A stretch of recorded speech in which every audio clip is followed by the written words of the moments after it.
Welcome to Aakash GS classes. Aakash GS classes में आपका स्वागत है। मैं यहाँ आपको करवाने वाला हूँ RRB, NTPC, group D, SSC और यूपी पुलिस, दिल्ली पुलिस की सारी जीएस। और इसी क्रम में हमने फिजिक्स स्टार्ट की हुई है और ये फिजिक्स का पार्ट 4 है और इससे पहले मैंने पार्ट 3 करवा दिए हैं, तो आप जाके चैनल पर विजिट करके देख सकते हैं। चलिए स्टार्ट करते हैं ज़्यादा टाइम ना वेस्ट करते हुए। तो फिलहाल हम पढ़ते हैं कुछ महत्वपूर्ण मात्रक, सम इम्पॉर्टेंट यूनिट। तो इसमें हम क्या क्या पढ़ेंगे, यहाँ से क्वेश्चन आते हैं एग्जाम में। इसमें पूछा जाता है, सीधे सीधे पूछता है कि बताइए लंबाई का मात्रक। सबको पता है, ऐसा नहीं पूछेगा, इतना इजी नहीं पूछेगा, फिर भी आप जान लीजिए लंबाई का मात्रक मीटर, और इसको किससे डिनोट करते हैं, इसका संकेत क्या है, एम। द्रव्यमान, मतलब द्रव्यमान का मात्रक क्या होता है, किलोग्राम। ठीक है, द्रव्यमान का मात्रक क्या होता है, किलोग्राम। और इसको डिनोट किससे करते हैं, केजी से। किससे डिनोट करते हैं बच्चों, केजी से। आगे समय का मात्रक सबको पता है, समय का मात्रक क्या होता है, सेकेंड होता है। अब आगे कार्य एवं ऊर्जा, जिसको कहते हैं वर्क एंड एनर्जी। तो कार्य एवं ऊर्जा, वर्क एंड एनर्जी का मात्रक क्या होता है, ये इंपॉर्टेंट है, जूल होता है। क्या होता है, जूल। ओके, अब इसमें हमें पढ़ना क्या है, कार्य एवं ऊर्जा के बारे में थोड़ा पढ़ लेते हैं। ऊर्जा क्या होती है, नॉर्मली बताइए आप, एनर्जी क्या होती है। आप क्या बोलोगे एनर्जी को, आप ये बोलोगे एनर्जी होती है सर कार्य करने की क्षमता को क्या कहते हैं, ऊर्जा।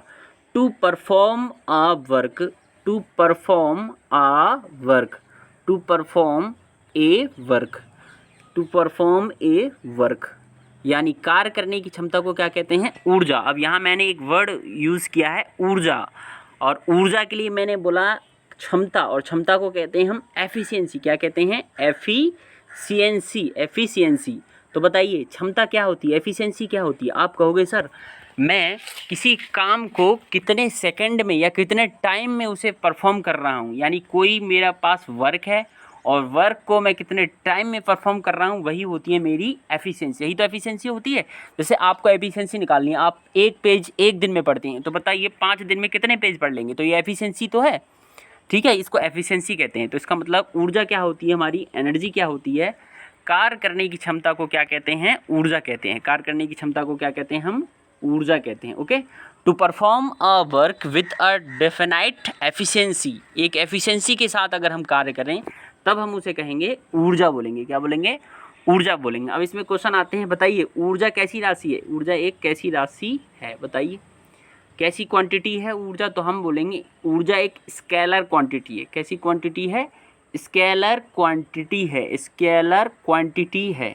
स्केलर क्वांटिटी को हिंदी में क्या कहते हैं, ऊर्जा एक अदिश राशि है। और मैंने बताया था आपको कि जो अदिश राशियाँ होती हैं, जो अदिश राशियाँ होती हैं उनमें क्या होता है, मैंने क्या बताया था आपको, आपने बताया था अदिश राशि में केवल और केवल क्या होता है, परिमाण होता है।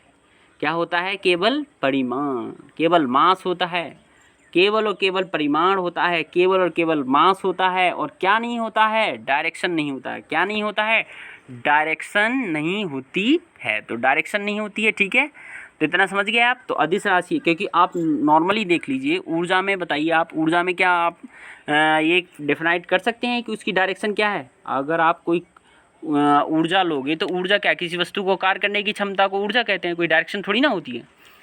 अब इसमें आता है ऊर्जा का ऐसा ही मात्रक, हमने पढ़ लिया ऊर्जा का ऐसा ही मात्रक क्या है, जूल है। चलिए आगे बढ़ते हैं, यहाँ तक समझ में आ गया होगा। चलिए एक चीज़ और बता दूँ, एक जूल कार्य करने के लिए, अब ये जूल के बारे में थोड़ा पढ़ लेते हैं। एक जूल कार्य करने के लिए आवश्यक ऊर्जा को एक जूल ऊर्जा कहते हैं। ठीक है, अगर हम एक जूल कार्य करें, एक जूल कार्य करने के लिए जितनी भी हम एनर्जी लगाएंगे उसे बोलेंगे हम एक जूल ऊर्जा। क्या बोलेंगे, एक जूल ऊर्जा। ठीक है, चलिए और थोड़ा कर लेते हैं इसके बारे में।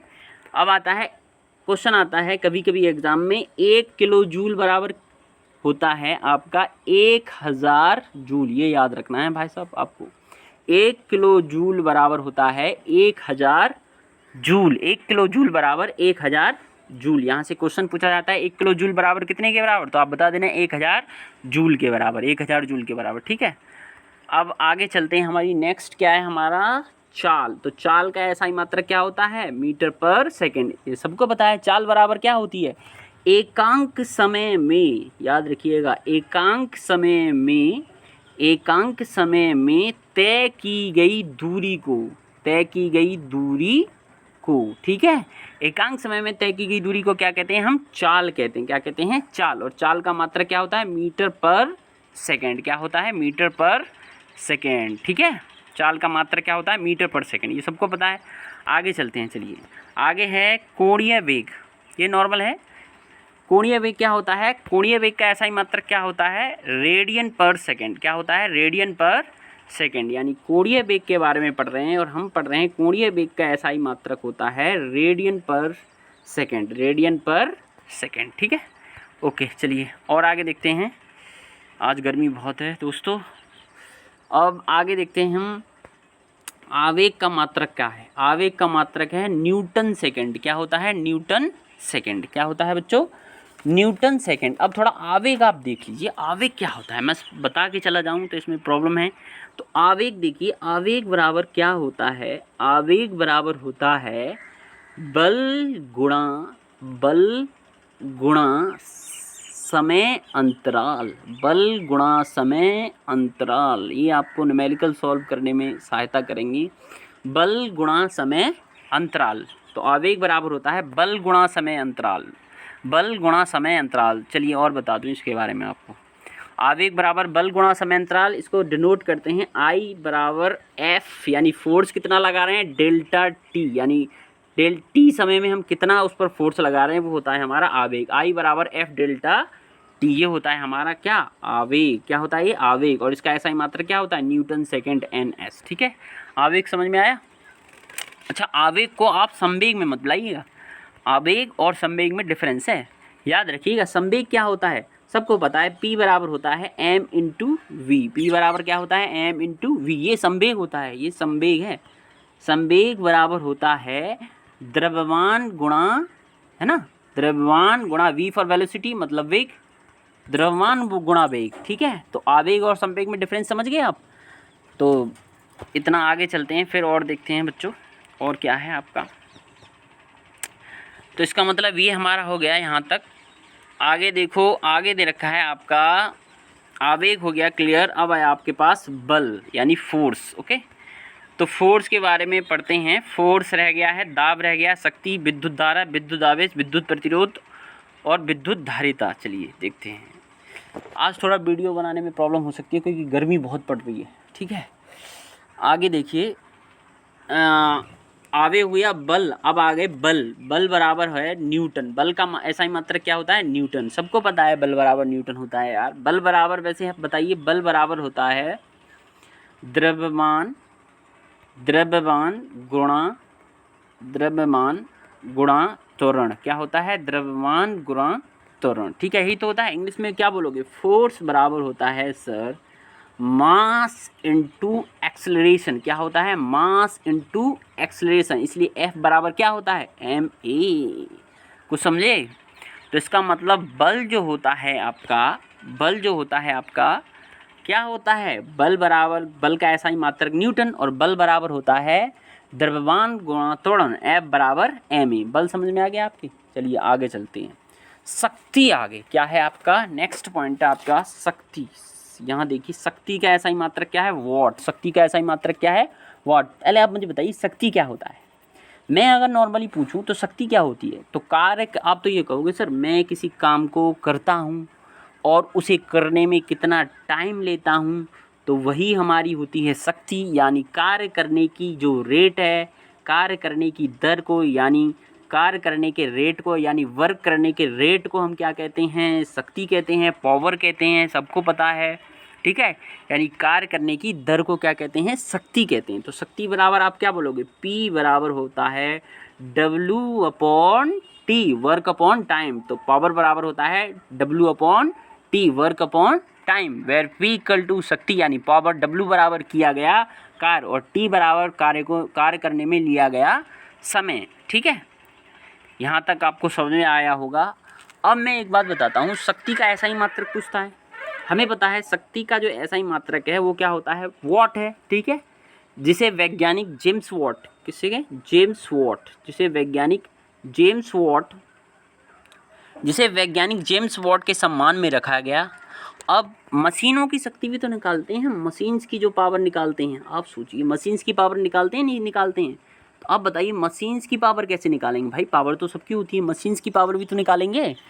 तो देखो मशीनों की शक्ति को क्या कहते हैं? अश्व शक्ति। क्या कहते हैं? अश्व शक्ति। याद रखना, ये क्वेश्चन आपने सुना होगा। अश्व शक्ति इसको कहते हैं हॉर्स पावर।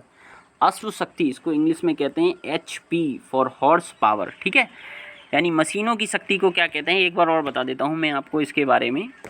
मशीनों की शक्ति को कहते हैं हॉर्स पावर। हॉर्स पावर, ये तो सुना है आपने, हॉर्स पावर।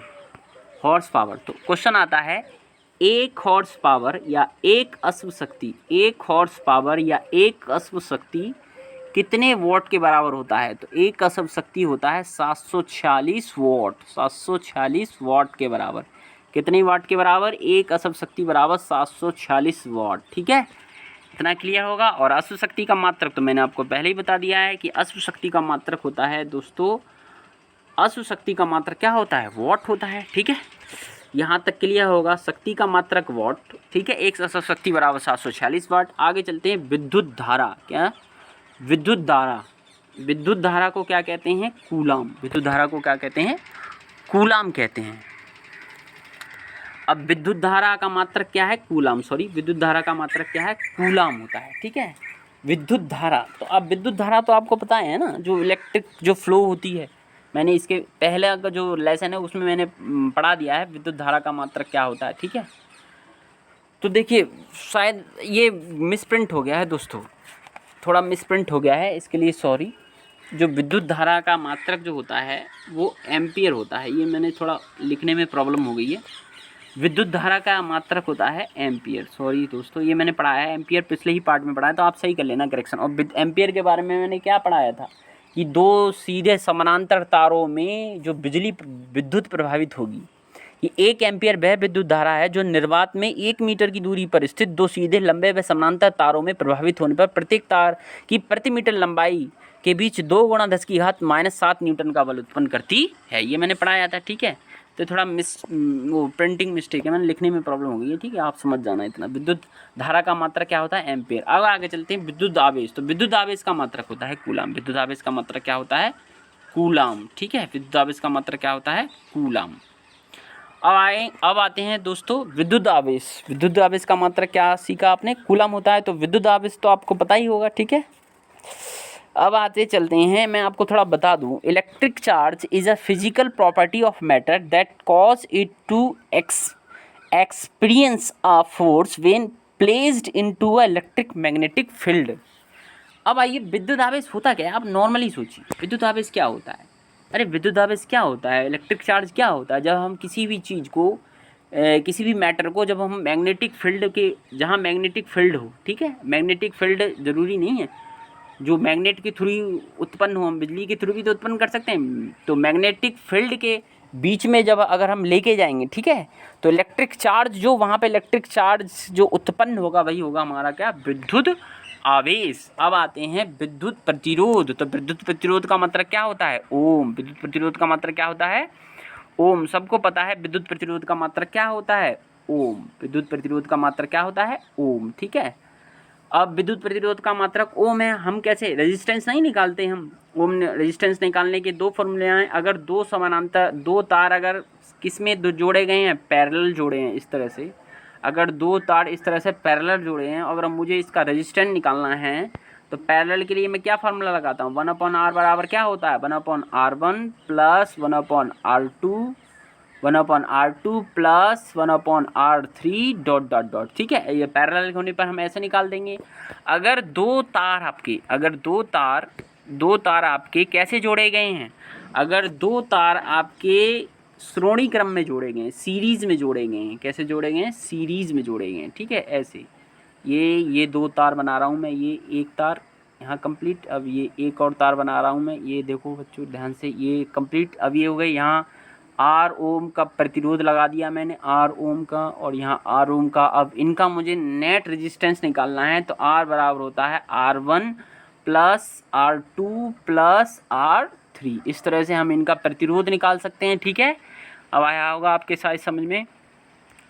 तो विद्युत प्रतिरोध का मात्रा क्या होता है? ओम। और लास्ट है आपका विद्युत धारिता, तो विद्युत धारिता का क्या होता है? फैरेड। ठीक है, फिलहाल के लिए इतना ही, क्योंकि वीडियो बनाने में प्रॉब्लम हो रही है, लाइट है नहीं, गर्मी लग रही है। I hope you will understand that. Thank you दोस्तों।